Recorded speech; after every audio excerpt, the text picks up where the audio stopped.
Hi అండి. ఈరోజు మరో రోటి పచ్చడితో మేము ముందుకు వచ్చాం. అదేనండి మన తెలుగు వారికి ఎంతో ఇష్టమైన గోంగూర రోటి పచ్చడి అనమాట. దీనికేమో ఒక కట్ట పెద్ద గోంగూరకేమో నేను ఒక కప్పు ధనియాలు, 2 స్పూన్లు జీలకర్ర, 1 స్పూను మెంతులు, స్పైసీ తగ్గట్టు ఎండుమిర్చి డ్రై రోస్ట్ చేసి దాన్ని రోట్లో దంచుకున్న తర్వాత గోంగూరను కూడా బాగా ఆయిల్లో ఫ్రై చేసుకొని ఇక్కడ నువ్వుల నూనె వాడుతున్నాను. దాన్ని కూడా దంచి పక్కన పెట్టి ఈ వెల్లుల్లిపాయలు పచ్చివేనండి.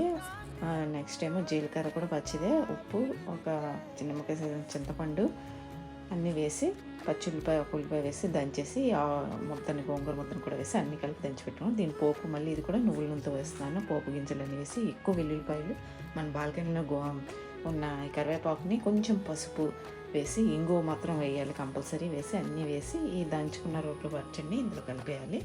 ఈ రోట్లోని ఉంటుంది కదండి, అందులోని వేడి వేడి అన్నం నెయ్యి వేసి కలిపి పెట్టుకుంటే సూపర్ ఉంది.